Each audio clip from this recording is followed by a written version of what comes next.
ninawapongeza viongozi kwa kuona umuhimu wa michezo kwa vijana, hata kutuandalia jambo kubwa kama hili ambalo linahamasisha vijana kufanya mazoezi na kukuza vipaji vyetu. Lakini pia vijana nazidi kutia msisitizo kwamba tujitahidi kujihusisha na mazoezi na michezo. Ni muhimu pia hata kwa afya zetu za kiakili na pia hata katika afya za miili yetu.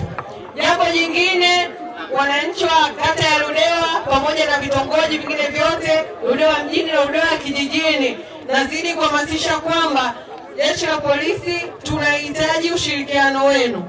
Ni muhimu sana raia kushirikiana na polisi katika kutokomeza uhalifu. Tunategemea sana ushirikiano kutoka kwenu kwa namna ya kuweza kufichua wahalifu na vitendo vyote vya uhalifu ili kukomesha na kuhakikisha kwamba amani inadumu na kila watu wanafanya kazi kwa amani, wakiwa huru kufanya majukumu yao, lakini pia wakiishi kwa amani.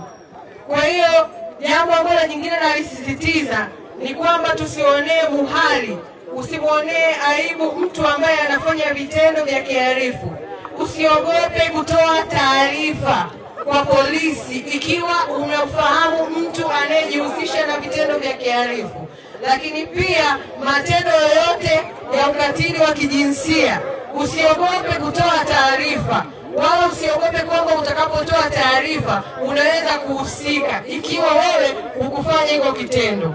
Kwa nitoe rai, msiache kutupa ushirikiano katika kukomesha uhalifu kwa namna ya kuweza kutoa taarifa na kushirikiana na sisi pale tunapowahitaji kwa ajili ya kutoa ushahidi, lakini pia kwa ajili ya kutupatia taarifa zinazohusiana na uhalifu.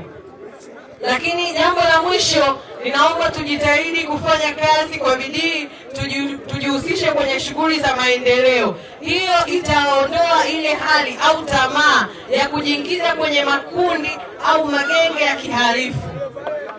Jambo la mwisho kabisa, tujitahidi kutunza amani. Tusijiingize kwenye makundi ambayo yamepanga kuleta vurugu. Amani ni muhimu kwa ajili ya mafanikio yetu na ili tuweze kufanya kazi na kuwa na michezo kama hivi mnavyoona. Nawashukuru sana kwa kunisikiliza.